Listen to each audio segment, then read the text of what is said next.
Hello and welcome to Boldly Watch. I'm here, of course, as we are every week, with Jake Michels. Hello. And Xander Jeanneret. Hey. Yay! It's time for To Boldly Watch. Ooh, nice. That's our new theme song. I'm going to keep that audio, and that'll be Season 2's theme song. Or we could have a lovely patron remix it. So just take that clip and give us your best remix. Full auto-tuned. Full auto-tune. I don't need an auto-tune. I can auto-tune myself. Hey, we're watching To Boldly Watch. Like that. Whoa, that was tuned to some type of melody. Are you sure you're not an android? No, not sure. No. Could be. My parents never told me where I came from. I feel like you were playing that instrument that just plays your feelings that little Katie played in that episode where the kids were on that planet. Right? I am always playing my feelings, let me tell you. We should say up top that Boldly Watch, you can be found anywhere you find podcasts. Like how are you doing that? Will we get CNN updates occasionally as well? Maybe. We'll see.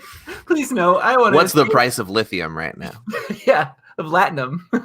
I said lithium. Lithium. Well, what is the price of lithium? I want to know. Yeah, I don't know. I could use some.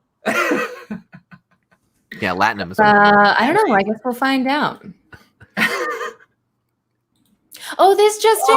Lithium is $350. $350 for how much? Lithium is $350. You just get lithium. It's the concept of $350. You can add it to your inventory. Lithium. All right, let's start the actual episode. Oh. I'm kind of busy, Jake. Did you hear about the hashtag Get Lithium? Get Lithium. This is sponsored by the element lithium. By the Council for Progressive Lithium. We want to get more lithium out there. Jake, kick us off. Great intro. I want to actually role play a situation where you two are Starfleet officers waking me up, and I am here just understanding the 24th century. Okay, are you from the 21st century? I am me. I am Jake Michels. Oh. Hey, Jake. What? Hi. What happened? Hi. I'm Dr. Becca Lee Crusher. Hello. And I just wanted to tell you, you are alive. You were dead. But now you are alive. I remember the car just about to hit me, and I screamed out, whoopsie. I don't know why I screamed that, but I did, even though it wasn't my fault. And then I wake up here. Yeah, all of your limbs separated from your torso, but me, Becca Lee Crusher, the doctor, I am excellent at just pushing the right button to get those reattached. So we got you back in working order. Wait a minute. Counselor Xander Troy here. I found some of your progeny. If you want to boink them and start over, this might be a conversation for later. But wait, am I in the future? Oh yeah, 3 centuries in the future. You guys should have led with that. You really buried the lead there. Sorry, we thought we'd ease you into it. Let's just go one step at a time. Also, I'm sensing some hesitancy, but do you want to go for your progeny or no? Do I want to bang my grandchildren? Is that what you're asking? Well, to be fair, she kind of looks like your wife looked. So if I'm deep in the future, does that mean and my wife looks so much like my grandkids? They had to have been incestuous to keep the looks, right? Let's not ask too many questions. Yeah, it's best not to. One thing at a time. Everyone you once knew is dead. Okay. I need to check my email. Do you guys have an Apple store here or an iPhone or anything? Yeah, those are gone. We don't. There's no more email? Mm-mm. Okay, well, I funded a Kickstarter, and I don't know if the package got to my changed address here, wherever we're at now. Did you deliver perks before? Yeah, I paid for all of them. Yeah. So we sort of got rid of addresses. Yeah. Yeah. Okay, so I guess nothing in my previous life mattered? That's right. So did it matter then, too? Nope. Oh, no. Absolutely futile, everything you've ever done. But you can start over now. With your not wife's daughter. If the things I do now don't affect me, then what if I wake up 300 years from now? Will the stuff matter now? Well, it depends on if you invested in some stocks or not, because the market's going to be redonkulous. But we don't have currency. It's the season finale of the Neutral Zone, where we have two plots that mean almost nothing to each other. And a third plot that also doesn't mean anything. What's the third one? We've got time-traveling defrosties and Romulans in the Romulans. What's the third one, Xander? Sorry, I thought you were talking about the stock prices. Oh, yes. The three victims. We do have get lithium for just $3.50. Great for the podcast. So the synopsis of this episode is: after rescuing 3 ancient humans from cryogenic stasis, the Enterprise is ordered to the Romulan Neutral Zone on an important mission. Ooh. And it's the season finale, so it must be a well-structured story that's going to wrap up some of the plot points from the whole season. And I'm sure if we're meeting a whole new race and they're really significant to this episode's story structure, that we'll meet them pretty early on, right? So let's be a little gentle with this one, because I want to put this into context. What happened was the original version of this script was supposed to be part of a trilogy, actually, which would set up a new antagonist known as the Borg. But the 1988 Writers Guild strike happened right as they were doing rewrites for this. So most of the producers and writers couldn't do rewrites. So that was led to, I believe, Maurice Hurley, who was one of the executive producers and writers on the show, had to kind of do it on his own in like a day and a half. Whoa. So I think that's part of the reason we have a lot of inconsistency in this episode. Didn't they want to make it a thing? Well, it's interesting to hear that they wanted this to be a 3-parter, because later they always end a season with a to be continued. Mm-hmm. And I think that's what they were going to do, is like lead into the second season with like these new antagonists. But I imagine because of short time, they didn't have a way to fully design the Borg, maybe. So they let it be a little bit of a mystery with the Romulans maybe being a threat. But it turns out, they are having another problem as well. Well, this seems like a real violation of the story Bible, which we've read through. And there is a bonus episode of, if you subscribe to our Patreon, you can get access to that. Shout out. Good plug. Thank you. But because they didn't want to reuse original series enemies. They wanted to come up with completely new storylines and new beings.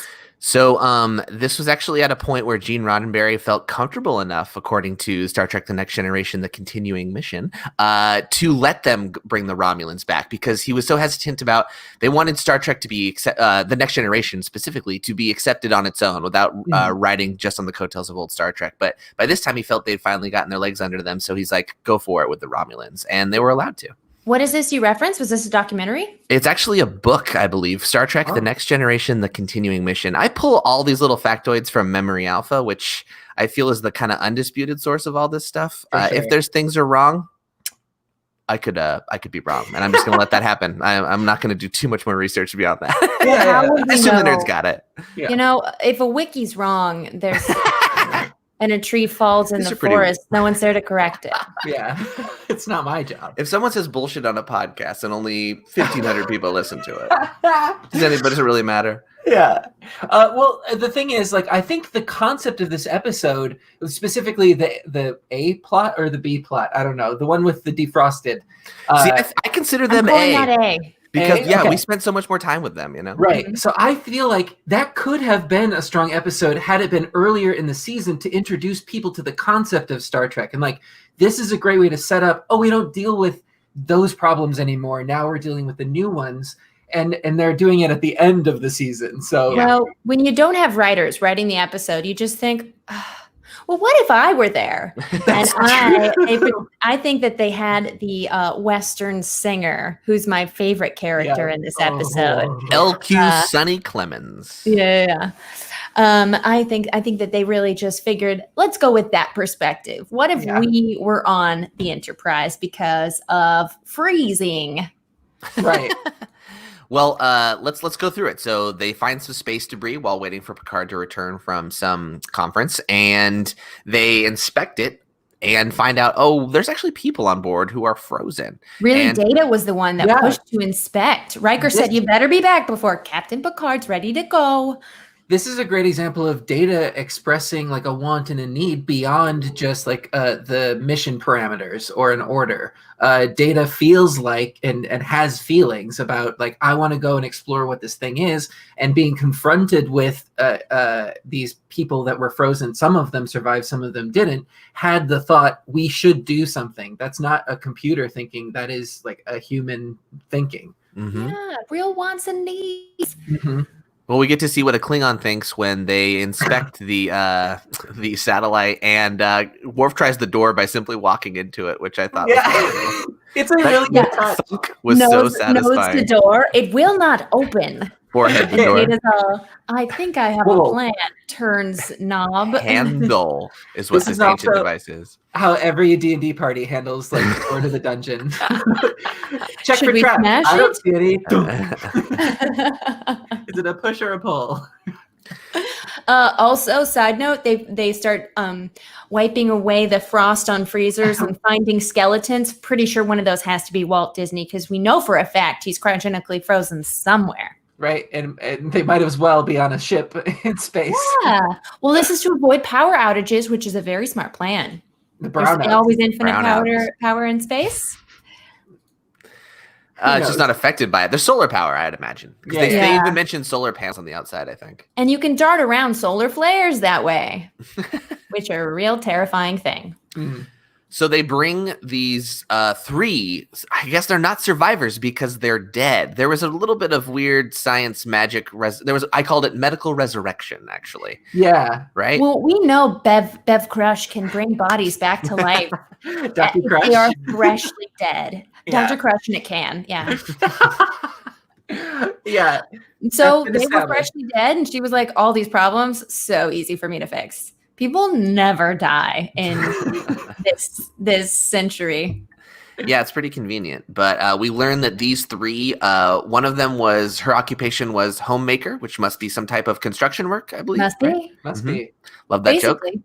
Yeah. The other guy was in finance, and then LQ Sonny Clemens. This was a very strange reaction because they could find the least information about with him. So they know so little, they can presume so few ideas, but they do know his organs were ravaged from chemical abuse. And so their conclusion is, sounds like someone who hated life. He was too afraid to live, too scared to die. Holy fuck. So you judgmental sons of bitches. So judgmental. I know, but that is a song. Yeah. Oh, yeah. That was all his that was lyrics. listed in his personal history was just those lyrics. Yeah. And a crying emoticon. Yeah. What do you guys think the name LQ stands for? Larry Quincy. Mm-hmm. Yeah, Larry Quincy? Leonard Quincy. Leonard Quincy. Ooh, Cool. Leonard Quincy, yeah. And Sonny. He has so many names. Actually, let's see if Memory Alpha has it. I bet you they probably do. Ooh, yeah. You know they have any information that might be out there. And it's not hooey, hogwash, malarkey, or intentional fabrication. Gosh, some of his moments were a lot. Especially You know what made them a lot? You know what made them a lot was the guitar twang after half of his lines. Yeah, It's the most really? I didn't even notice because it felt so right. Yeah. It's like we have such beautiful synth and like orchestral music in Star Trek, and it's very 80s and early 90s in terms of its datedness occasionally, especially in this first season. But I do love it. But then when this guitar and occasionally a very slight piano will augment in here too, it's just like, what sitcom did this just become? Yeah, that same trope shows up in a few different characters. Sometimes a character will get their own sort of musical motif. Mm-hmm. Specifically, if you look at Star Trek Voyager, Chakotay has this pan flute thing that happens. Oh no! Every time he appears on screen. So Claire Raymond, the construction worker / homemaker, she died suddenly of an embolism, which is super sad. I wonder if her husband Donald also made her get that terrible haircut. Oh, it's a great haircut. I loved it. I mean, only so many people can pull up a fashion mullet. And you know what? After she wakes up, it's a little more styled. In the coffin, the cryo coffin, That's rough. I wrote, "Woman with a bad haircut lives." Yeah, but we can't all wake up like this. Yeah, there is something really tragic about the fact that her whole thing was she had 2 boys. She died very suddenly at age 35 from an embolism, a brain embolism, or whatever. I'm no Dr. Bev Crush. And her husband Donald, who never did anything right, decided to freeze his unexpectedly dead wife at this young age. His heart must have been so broken that he put all of their life savings into freezing her body. It's so sad. Such a likely scenario. I think it's so believable, and it's so interesting to see it from her perspective, because I think traditionally we would see like this sort of flashback of this grieving husband who lost his wife and put everything into this, but like, what is she supposed to do? Like, she's been thrust into this future without asking for it. Everyone she knows is dead. Like, it's really tragic, but also interesting. It's an interesting exploration. It was nice. It was nice to have a perspective of just a person who wasn't defined by their profession like the other 2 were, or that's true. Yeah, it was nice to have so many of us define ourselves. Yeah, well, that's true. She has the easiest time blending into this society because she already gets it. Like, she is like, you just have to make your environment happy, and try to better yourself. And that's why she has such deep sadness, that her whole meaning, which she's very aware of, is tied to other people, and how she exists in the world is just to live her life and be done with it. And so she didn't want this immortality. Right. It's so easy to be sympathetic with her too, because the 2 guys are just the worst. Okay, LQ, I want to hate. Because I think our politics today would not align, and I love him. I love him a lot. He just wants to have a party, man. Yeah, I guess that's what I relate to about LQ. Now, he's really upset that they ain't got no TV on the communicator, right? And wonders what they do for fun if they don't drink. He just has so many good lines. This computer made the best. What was this drink? It was the martini, wasn't it? Martini I've ever had. With 2 olives for the vitamins. Yeah. When he says, what do you do if you can't drink or watch TV? Do you know what the next shot is, Becca? It's a shot of Riker sitting at a desk with the tri-dimensional chess right next to him. Yeah. It's like, there's a board game right there, people. Love it. Yes, good call. I wrote down my favorite line of his. Oh yeah, go for it.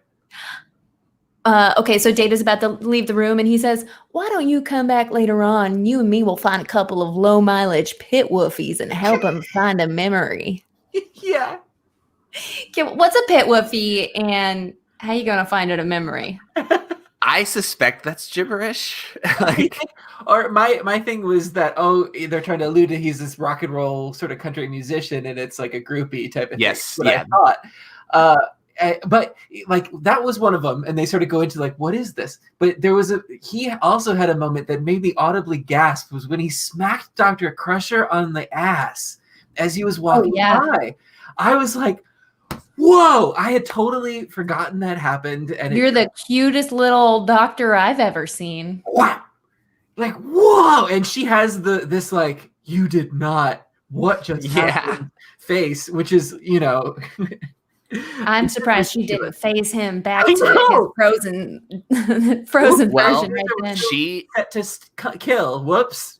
Well, she is a woman of the 24th century, and she is better self-disciplined than that, which is a nice point Picard made to Richie, who's so eager to figure out where his money situation is that he actually starts phoning everybody on the ship. Can I get a phone? Dude, you understand it's been 400 years. What? No. I don't know why they just won't tell him, look, there is no such thing as a personal economy anymore. Eventually Picard kind of alludes to it, but he's just like, it's gone, bro. Like, you can just, if you want an apple, you can eat an apple. Like, it's not a problem. But he doesn't. He wants a boat, I guess. I don't know. He wants power. It's not about the things, the possessions. It's about the power, which we already know. And yet it translates into so many possessions in our current world. But I do love that. I do love that Picard didn't lock him out of it. He's like, no, we have self-discipline in this era, and like that's so cool. It's like, yeah, they don't even have the lock button because they didn't know they needed it. And really, frankly, they're idiots, and I have a lot of comments about this. Yeah. Well, I mean, this is where it comes into play the Picard doesn't like kids type of thing, because they're in the society where treating them like children would be, well, we have the discipline to not use the comm system, so we're not going to do it. And then you just trust that the child understands for the betterment because they grew up in the society. So that's his sort of attempt of treating them like a kid, and it totally doesn't work. Well, he even says, we grew out of our infancy. Yeah. Like that kind of hangs in the air for a moment. Ooh, snap. Yeah. But Ralph, 55, still doesn't understand. This financier who's in Jake's background today. Yeah.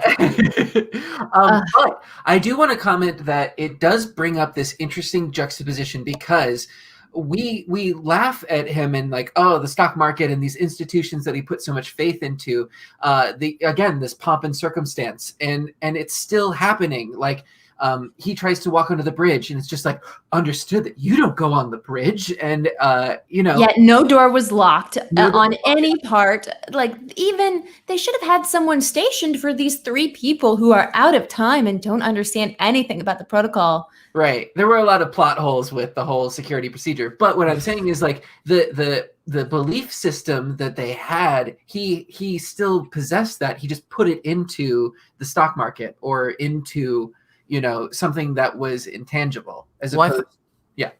I thought that was interesting that all 3 of them had different perspectives on the cryogenic portion of it, right? So he was the one who prepared for it. Yeah. He expected it and expected an outcome in the end. So he was ready to like let those plans happen. He had made accommodations for himself. Whereas Clemens, he knew about it as well and was interested, but he didn't even think it would work. And then what was her name? Claire, poor Claire, she didn't even know anything about it. So there's 3 very different perceptions of what's going on. So I think it helps explain him. I'm going to go back just a step to what we were talking about the expectation of behavior, which I did rail against, like, why didn't they lock these doors? But what Picard is espousing goes hand in hand with the disintegration of personal wealth. And it is this idea that's being talked about in our culture right now. I know I talk about UBI a lot, and I'm going to do it again, because inherent with that idea is belief that people can do the right thing when faith is put in them, when people are not suspected of doing the worst, and when expectations of an individual are high, people will rise to meet those expectations. If you expect someone to steal from you and lock everything up, then it's like, oh, well, you think I'm a criminal? Let me just do what you expect then. That's a big principle of universal basic income, and just the idea of giving people money because they know what's best for themselves, instead of like food stamps that only allow you to buy a certain brand of milk that's 2% and nothing. When you peel that back even further, you try to see what is the layer that creates this distrust, and it might be like the media that we're consuming, whether it be reports from the news or wherever it's coming in. But these inherent fear of other humans taking our stuff, or we need to have the best things in order to portray success. A lot of that is coming from the media pressure that we get, or that we're exposed to. So when you have something like Star Trek, which clearly is exposing that, it starts these conversations of like, why don't we have a universal basic income? And it's a good question. Amen. Well, I just love the idea that they're already positing that a utopia is not only possible, it works and is something to aspire to, and then that he can just flat out say, look, we don't have those issues anymore. We don't want because we solved that. He even says we can't afford this continuing distraction. He's kind of talking down to him like a kid again. And I wrote down, this continuing distraction is the A plot of this episode. The Romulans now only feel like a side story, and they are technically more important. This episode's called The Neutral Zone, but you wouldn't even know that most of this is actually about these people assimilating back into this other lifetime. Right. Well, that has to do with the writer's strike, but also Ralph does listen, and he doesn't use the communicator for the rest of the episode. He just barges around. He just escapes. He escapes through a door that was never locked in the first place. But yes. That's true.